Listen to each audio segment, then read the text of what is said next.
todas as metas necessárias para que esse ano a inflação fosse para meta. E aí o que que ele fez? Ele, cara, deixou tudo para lá, ele não conseguiu cumprir nada. E, Daniel, muitas pessoas estão preocupadas com o Brasil, hein? Pode tomar água, fica à vontade. Vamos lá. Muitas pessoas estão preocupadas com o Brasil, porque Mas quando não tiveram? é sempre, né? Pois é. Sempre. E teve pessoas aqui, muitas, que estão com medo do Brasil falir. Será que o Brasil vai falir? Será que é dessa vez? O pessoal tá preocupado com o governo, meu. Tá falando assim, Luan, o governo tá gastando muito, tô preocupado, quero investir lá fora, quero mandar o dinheiro pra fora. Tô preocupado com a hiperinflação que vai vir, que possa vir aí Tá. 2025. A gente pode falar um pouco agora do que tá acontecendo agora e o Vamos. que vai acontecer em 2025. A resposta pode ser longa? Fica à vontade, a casa é sua aqui, Daniel. Tá bom, beleza. Então vamos lá. Primeira coisa é o seguinte, eu acho que é muito válido a pessoa investir no exterior, independente do Brasil falir ou não falir, do Brasil estar num bom momento ou num mau momento. É fundamental que a pessoa diversifique as classes dela de ativo, tá?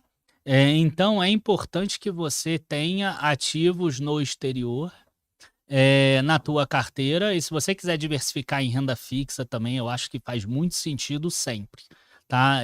Fazia sentido com Bolsonaro, com Temer, com a Dilma, com o Lula antes, com o Fernando Henrique, enfim, tá? Para não falar que é partido político. Então faz sempre sentido. Com relação ao Brasil falir, é muito simples responder que ele não vai falir nesse momento. Por quê? Porque o Brasil ele tem uma dívida alta. Só que a dívida do Brasil hoje, ela é prioritariamente emitida em moeda corrente nacional. Sim. E quem emite a moeda é o Banco Central do Brasil. Então o Brasil só dá calote na dívida se ele quiser. Porque, em tese, ele pode emitir mais moedas, tá? Então, algumas pessoas vão falar assim: "Ah, mas se o Brasil ficar emitindo moeda, Vai ter muita inflação. vai ter, um aumento do meio de capital circulante e isso vai acabar gerando a inflação. E por outro lado, o mercado vai perder a confiança no real e talvez ele não vai mais querer comprar dívida em real. Sim.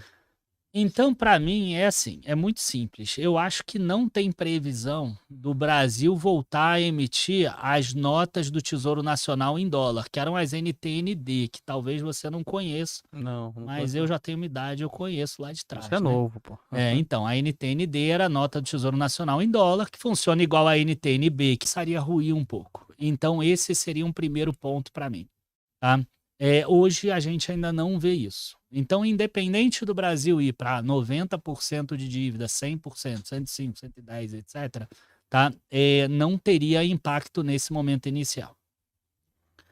A questão da inflação maior é mais plausível, tá? Inclusive, o próprio Banco Central reconheceu isso e começou uma alta de juros em um momento que os Estados Unidos cai os juros.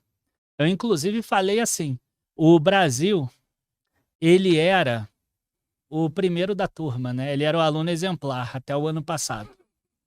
Ele conseguiu fazer o quê? Ele conseguiu ser o primeiro país a subir o juro, o primeiro país a ancorar as expectativas de inflação indo para a meta, e ele foi o primeiro a reduzir juros, né? E aí, de repente, o que que acontece? O descontrole fiscal começou a se mostrar tão elevado. Cara, para você ter uma ideia, Luan, as pessoas às vezes não percebem isso. O Brasil, ele tá nesse ano com uma receita que cresce além da inflação mais de 9%. Cara, mais de 9% sobre uma base de 200 bilhões ali por mês, a gente está falando de 20 bilhões a mais, né? Cara, o Brasil não vai ter um crescimento de 9% acima da inflação todos os anos. Na verdade, eu duvido que ele tenha no próximo ano isso. E mesmo com esse crescimento de receita, o Brasil não conseguiu reduzir o déficit primário em relação ao ano passado. O déficit nominal, então, nem se fala, está pior do que da época da pandemia. Então, isso sim é um problema. Quer dizer, o Brasil era o primeiro da fila. Ano passado ele fez reforma tributária, ele fez arcabouço fiscal, ele fez todas as metas necessárias para que esse ano a inflação fosse para meta. E aí o que que ele fez? Ele, cara, deixou tudo para lá, ele não conseguiu cumprir nada. E aí o mercado bate em cima. O que que aconteceu? O câmbio que todo mundo projetava 4,50, eu não. Mas todo mundo projetava 4,50, já tá 5,50. E se continuar como está, vai para mais. Ah, mas o Brasil está subindo o juro, o spread entre Brasil e Estados Unidos vai ficar maior. Cara, se tiver risco da moeda, não existe spread. O cara não investe. Ninguém vai investir dinheiro se tiver risco de perder dinheiro. Tá? É só você ver a lira turca, por exemplo. A lira turca não tem demanda, mesmo tendo uma taxa de juros elevadíssima. A Argentina também, né? A Argentina também, a mesma coisa. Tá? Então, é porque eu não quis falar de novo a Argentina, porque existem outros lugares do mundo. A gente pode voltar lá. A Grécia, em 2008, ninguém queria também, né? Se bem que a Grécia é euro, não é mais dracma. Enfim, o que eu acredito é assim, o governo, pelo menos, tá, em julho, ele percebeu que ele estava pisando em ovos ali, tá? Se a gente tiver que citar alguma coisa positiva, eu citaria, por exemplo, que o Lula ele reconheceu que uma inflação alta é ruim para o eleitorado dele, e ele fala isso, né? Então ele fala que se tiver uma inflação muito alta com o câmbio subindo, ele sabe que é o próprio eleitor dele que vai acabar, enfim, né, tendo mais pobreza, porque acaba que a inflação tira o poder de compra exatamente da pessoa que não poupa. Porque, cara, o cara que poupa, né, as empresas, provavelmente a receita delas vai seguir de acordo com a inflação. Se a inflação for 6, for 8, for 15 ou for igual à Argentina, tem um monte de empresa lá na Argentina que não faliu, que continua andando. Eu mesmo tenho lá um investimento em um banco lá, o banco que comprou a operação do Itaú lá na Argentina desde 2019. O banco está me pagando super bem, por exemplo. Vai repassando, né? Eles vão repassando. Né? Tem uma outra lá, uma central elétrica Puerto Unión lá na Argentina também, que tá me pagando super bem também, cresceu pra caramba. Então o cara que poupa, ele não vai sentir tanto quanto o cara que recebe um salário mínimo e que só usa para consumo. Para esse cara bate muito mais. E esse cara é o eleitor do Lula. Então ele percebe, e aí o que que ele faz? Ele freia a crítica dele e também da Gleisi Hoffmann em relação ao Banco Central. E ele passa a entender um pouco mais o que, que o Haddad e a Tebet falam para ele, em que, cara, é importante fazer toda a pauta populista e etc., porque é óbvio que ninguém quer deixar os brasileiros na pobreza, mas, cara, por outro lado, você também tem que ter algum controle fiscal. Né? Então, hoje, eu vejo pelo menos um pouco mais equilibrado. Mas a gente ainda precisa economizar, precisa reduzir gasto. E o projeto de lei orçamentária anual veio um desastre, cara, sinceramente. Porque o Brasil ia ter, ele tem, né?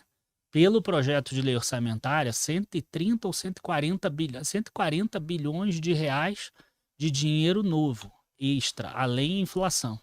Porque a meta do arcabouço é inflação mais 2,5%. Se a receita do ano anterior crescer determinado valor, e está crescendo bastante, então eles vão ter uma possibilidade de gasto, inflação mais 2,5%. O que que eles deveriam fazer? Já que está longe da meta do arcabouço, eles deveriam usar isso para reduzir gasto. Né? Eles deveriam tentar fazer isso. Mas não, o que a gente viu foi 131 bilhões em despesas obrigatórias. E aí sobrou 11 bilhões ou 10 bilhões, não lembro os valores exatos, mas em ordem de grandeza é isso. Eles botaram 91% do gasto novo em despesas obrigatórias, que é aumento de salário mínimo que acaba incidindo na Previdência, e acima da inflação, e aumento de servidores. E aí, enfim, pressiona já o ano que vem. E aí o mercado bate, não tem jeito, entendeu? Então, sim, é uma situação complicada para o Brasil, mas eu acredito que os preços das ações hoje refletem isso também. Então a gente tem que tomar cuidado para não investir, para achar que a gente não tem que investir. Né? Eu tenho plena noção do risco que é o Brasil. tá? Acho que hoje é muito mais provável até uma reeleição do Lula, porque desemprego está caindo e crescimento econômico está vindo, né? E a população normalmente vai votar baseado nisso, se ela está tendo dinheiro no bolso. E aí a gente pode ter um pouco mais de tempo desse descontrole fiscal. Só que o investidor ele tem que tomar cuidado, porque às vezes ele não faz investimento nesse momento, quando depois o tempo mostra que aquele era o melhor momento para se investir, né? O melhor momento para se investir foi quando? Foi quando a Dilma ali foi impeachmentada. Foi quando o Brasil estava no pior dos momentos, né? Se pegar os últimos 10 anos, quem ganhou mais dinheiro? Quem investiu no período Dilma, que era o pior momento. Ninguém Entendeu? queria, né? Ninguém queria. Então você tem que tomar um certo cuidado. Ah, mas a renda fixa naquela época rendia 14,25%. Entendeu? Então eu acredito que até que a renda fixa vai andar mais. Tá? Acredito que no curto prazo a bolsa até tende a cair um pouco. Mas eu não deixaria de investir em bolsa. E o que muda com o Galípolo agora no Banco Central? Enfim, o Galípolo, ele vai ser um presidente do Banco Central e vai ser colocado por esse governo. Pelas entrevistas atuais dele, ele tem se mostrado uma pessoa que tende a seguir essa política econômica atual. Só que há 6 meses atrás, ele tinha votos divergentes em relação a essa política atual. Então tem uma linha do mercado, e eu me incluo nessa linha, que acredita que isso pode ser um certo teatro nesse momento. Então eu prefiro aguardar ano que vem para ver, quando ele realmente tiver a caneta, se ele vai continuar sendo tão rígido, né, como a gente chama no mercado, tão hawkish como ele está sendo, ou se ele vai começar a ceder um pouco mais, né? Taxa de juros não ficar tão alta, aceitar um prêmio menor, uma inflação um pouco mais alta, uma inflação na tolerância da meta já está ok, entendeu? Esse Banco Central atual não, ele quer convergir a inflação para o centro da meta, entendeu? Eu até acho que a meta é muito baixa em termos de Brasil. Tá? Eu acho que o Brasil não tem condição de chegar numa meta de 3%, porque ele tem uma economia muito indexada e ele tem uma economia muito burocratizada. Depois da reforma tributária, eu até acho que o Brasil vai dar um bom passo em relação à parte de burocracia em si. Mas eu acho que hoje 3% é meio inviável no Brasil, o que acaba sendo uma corrida atrás do rabo. Tá? Mas, enfim, se a meta é essa e o Conselho Monetário Nacional definiu, o presidente do Banco Central ele tem que tentar perseguir essa meta. Exatamente, bater ali. E aí a gente acaba tendo que pagar taxas de juros maiores, prêmios maiores para tentar chegar nessa meta. Boa. Tubarões, se vocês quiserem ver cotação de ações, de fundos imobiliários, de BDRs, ETFs, criptomoedas, você consegue ver através do site do Investidor 10, a plataforma completa. Tem diversos rankings também, maiores lucros, maiores ROIs, empresas que pagaram mais dividendos nos últimos 12 meses. É uma plataforma completa e você consegue gerenciar sua carteira. O QR Code tá aqui na tela, aqui, só você acessar, ou no link da descrição aqui do vídeo também.